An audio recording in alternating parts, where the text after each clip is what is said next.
Kahapon, nag-post tayo sa page natin. Marami nag-comment, mga nag-share, tsaka nag-like. Pinost ko doon na nagpasa ako ng medical assistance sa Senator Erwin Tulfo at saka sa AXIS party list. Syempre, marami nagtanong sa atin tulad ng ano yung mga requirements, kung saan yung location, ano yung exact address, kung pwede bang financial assistance. Lahat ng yan, sasagutin natin sa video na to. At syempre, hindi rin mawawala yung mga bossing na nagpapasweldo sa atin. Mga galit na galit at kini-question yung mga ginagawa natin. Talaga naman yung mga bossing natin. O siya, simulan na natin ang kwento. Pero bago ang lahat, ako si John. 15 years kidney transplant. Ngayong araw, samahan nyo ako sa panibagong video. Dahil kompleto na tayo ng mga requirements, pwede na tayo magpasa ng mga medical assistance. At ang uunahin natin, yung pinakamadali at pinakamalapit sa akin. Ito pala yung opisina ng AXIS party list. At nandun din pala yung opisina at satellite office ni Senator Erwin Tulfo. O diba, sa iisang lugar, dalawa ang papasahan natin. Pero bago ko sabihin yung location, sana naman i-follow nyo yung page natin. Paki-share na rin sa mga kaibigan nyo at kapwa nyo pasyente. Dahil malapit na tayo mag 100,000 followers. Anyway, bago pala ako pumunta doon, nagpa-Xerox muna ako. Kaya kayo kapag pupunta kayo doon, magpa-Xerox muna kayo. Kasi ang kailangan lang naman nila, photocopy. Para pag pumunta kayo doon, ipapasa nyo na lang. Yan, tapos na ako mag-photocopy, pwede na ako magpasa. Mga bandang alas 8 na umalis ako sa bahay. Dahil nakamotor ako, mga 20 minutes, nandito na ako agad. Andito na pala tayo sa extension office ni Senator Erwin Tulfo. Andito pala ako para magpasa ng medical assistance, hindi para magreklamo.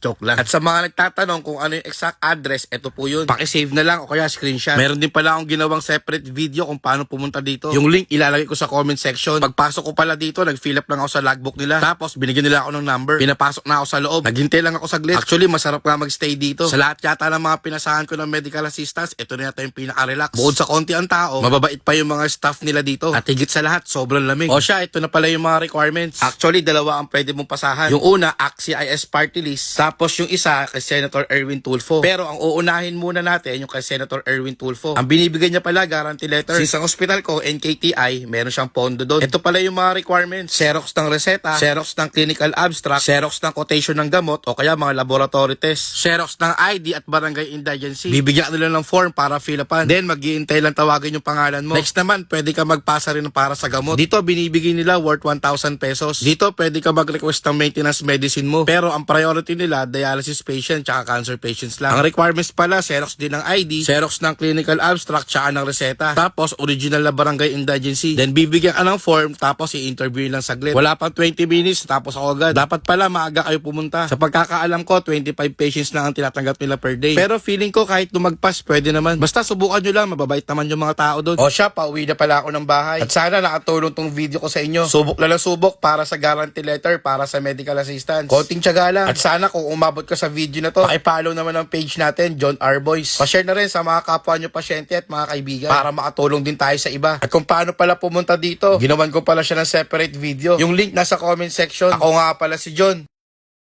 Isa po pala akong kidney transplant. Isa rin pong full-time daddy at house husband. At ito ang buhay ko. Oh, paano ba yan? Hanggang dito na lang. Hanggang sa muli. Paalam. Peace. Ako si John. 15 years kidney transplant. Ngayong araw, samahan nyo ako sa panibagong video. Since kompleto na tayo ng mga requirements, tapos nakapagpasa na ako sa congressman namin. Then yung isang araw, nagpasa tayo sa AXIS tsaka kay Senator Erwin Tulfo. This time naman, ang pupuntahan natin, Office of the President. Yun nga pala, yung Presidential Action Center. Ituturo ko sa inyo kung paano pumunta at kung ano yung mga requirements. Kung makikita nyo, meron ako ditong action camera. Gumawa rin kasi ako ng separate video kung paano pumunta dito. Kung ano yung mga sasakyan at kung paano yung way papuntang Malacanang. Yung link ng video na yon nasa comment section. Anyway, malapit na pala ako sa Malacanang. Alam nyo ba, nagbaka sakali lang akong pumunta dito. Kasi yung pumunta ako dito, alas 2 na rin. Kaya hindi ko alam kung makakakuha pa ako ng number or maaabutan na ako ng cut-off. Pero since malapit lang sa amin to, sinubukan ko din. Luckily, nakakuha pa tayo ng number. Pang 381 pala ako. Kala ko 300 lang tinatanggap nila per day. Yun pala, 400 patients. Sakto lang pala yung punta ko, nakakuha pa ako ng number. Siguro kung madelay lang ako ng mga 15 minutes, baka naabutan na ako ng first 400. Sa mga bago pa lang lalapit dito, wag nyo akong gagayahin. Mas maganda kung pupunta kayo na maaga para sure na makakuha kayo ng number. Kumbaga, yung ginawa ko chamba lang. Bukod doon, kapag maaga kayo, meron kayong free lunch at free breakfast. O di ba wala na kayong po problemahin, kakain pa kayo ng libre. Bago pala kayo pumunta dito, kailangan kompleto yung mga dokumento nyo. Kasi magkulang na kayo ng isa, hindi nila tatanggapin yan. Sayang yung oras na hihintayin nyo. Kasi marami talaga silang pinapabalik. Basta kompletuhin nyo lang yung mga dokumentong kailangan nila. Pero dahil love ko kayo, sasabihin ko yung mga requirements. Kung mabilis yung salita ko, i-post nyo na lang o kaya balik-balikan nyo yung video. Unang-una sa lahat po dito ay pwede magpasa. Tulad ko, medicine ang kailangan ko, kaya pwede ako magpasa dito. Yung iba, nilalapit nila pala dito, hospital billing. Yung iba naman, burial. O siya, ito pala yung mga requirements. Kailangan nyo dito updated na mga dokumento at least 3 months. Tulad ng reseta, clinical abstract, social case study na naka-address sa president, xerox ng ID, back to back, at syempre yung quotation, huwag nyo kakalimutan. Since yung gamot ko, meron sa Globo, doon ako nagpa-quotation. Anyway, yung full details nito, nasa comment section yung link. Ginawan ko ng separate video. Uulitin ko, dapat kompleto ang mga dokumento nyo para hindi masayang ang oras nyo. At alam ko, may magtatanong sa akin kung pwede ba sila magpasa dito. Ang sagot ko, pwede. Pero kung i-address nyo sa ospital nyo, kausapin nyo muna yung ospital nyo kung saan kayo nagpapagamot. Tanungin nyo kung tumatanggap sila ng GL galing sa president. Kapag sinabing oo, tsaka kayo magpasa. Kung sa gamot naman, kung meron naman sa Globo, pwede kayo magpa-quotation. Itanong nyo kung meron gamot para sa inyo. Anyway, inabot pala ako dito ng 3 oras lang. Kung tutuusin, maiksi pa yun. Imagine, dumating ako ng alas 2 sa tapos ako ng alas 5. Sulit din naman kung magkakaroon tayo ng guarantee letter. O siya, bago matapos tong video na to, pasensya na kung yung voice over ko, medyo hinihingal ako. Kasi habang ginagawa ko to, sinisipon ako. Pinilit ko lang mag voice over para magawa tong video. Para at least makatulong din sa inyo. Anyway, pa-follow naman ang page natin. Kasi malapit na tayo mag 100,000 followers. At sana pa-share na rin tong video na to para makatulong din sa iba. Paki-comment na din kung taga saan ka para malaman ko kung saan umaabot tong video na ina-upload natin. O siya, ano pang hinihintay nyo? Magpasa na kayo dito. Pero bago yon, palagi kayo mag-iingat. At huwag nyong papabayaan ang sarili nyo. Ako nga pala si John. Isa po pala akong kidney transplant. Isa rin pong full-time daddy at house husband. At ito ang buhay ko. Oh, paano ba yan? Hanggang dito na lang. Hanggang sa muli. Paalam. Peace. Sa last video, nakapasa tayo ng medical assistance sa Malacanang. Bago yun, nakapagpasa din tayo sa AXIS kay Senator Erwin Tulfo at syempre sa congressman namin sa Muntinlupa. Welcome nga pala sa gamot series natin na kung saan tuturuan ko kayo kung paano magkaroon ng medical assistance pati na rin gamot. Dahil kompleto na tayo sa mga requirements, kahit sino pwede na nating pasahan. Hindi pala lahat pwedeng pasahan. Ang pwede lang palang pasahan yung may pondo. Pati na rin yung ospital na tumatanggap ng guarantee letter. Kaya ano pang hinihintay natin? Simulan na natin ang kwento. Pero bago ang lahat, ako si John.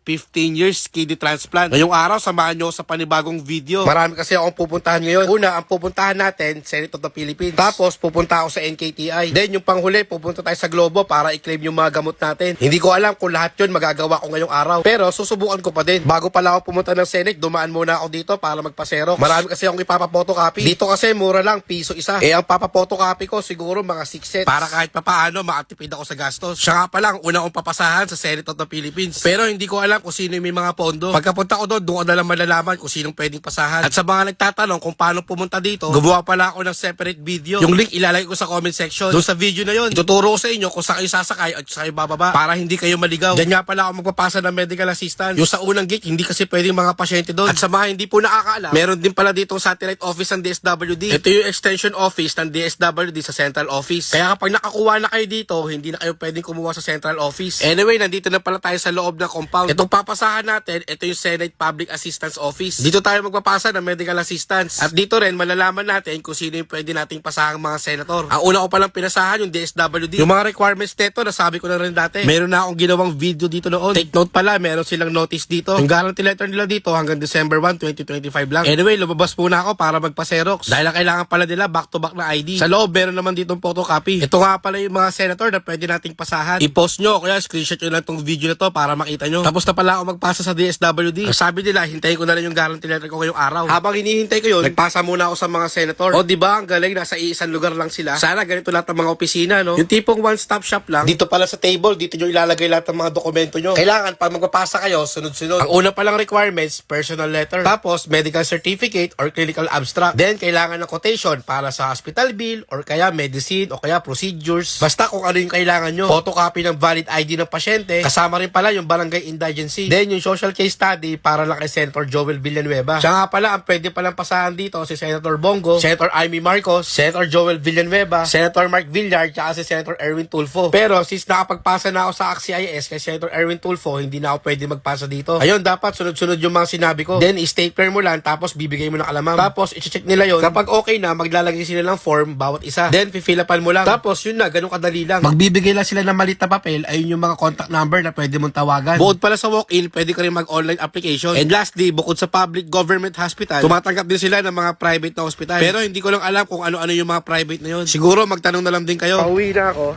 Nagpasa na ako sa Senate at pauwi na ako. Sabi nila masisiro ka daw dito kapag magpapasa ng medical assistance. Pero hindi totoo yun. Ito, nakakuha ko ng guarantee letter. Yan. Galing sa DSW dito, satellite office nila dito sa Senate. Tapos ang pinasahan natin dito is yung kay Senator Amy Marcos, tapos Senator Joel Villanueva, Senator Mark Villar, tsaka Senator Bongo. Dapat kay Sir Erwin Tulfo, kaso nakapagpasa na ako nun, di ba? Last week sa AXIS, baka dumoble. Yun lang, at pauwi na ako. And ay di pala, papunta pa ako sa Globo.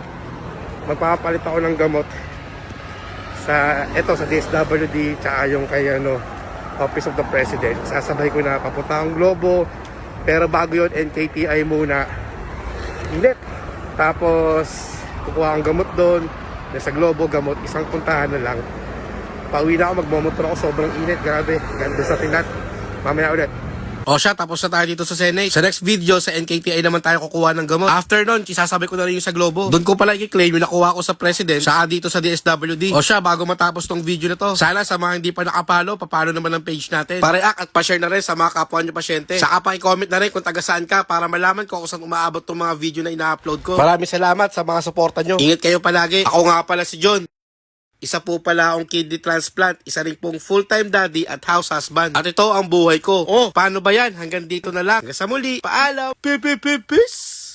Kaninang umaga, nagpunta tayo sa Senate para magpasa ng medical assistance. After nun, umuwi muna ako ng bahay para kumain ng tanghalian kasama mag-iin ako. After kumain, balak ko dumaretso ng NKTI pati na ring Globo para kumuha ng gamot. Anyway, welcome pala sa gamot series natin na kung saan tuturuan ko kayo kung paano magkaroon ng medical assistance pati na ring gamot. Kaya ano pang inihintay natin? Simulan na natin ang kwento. Pero bago ang lahat, ako si John.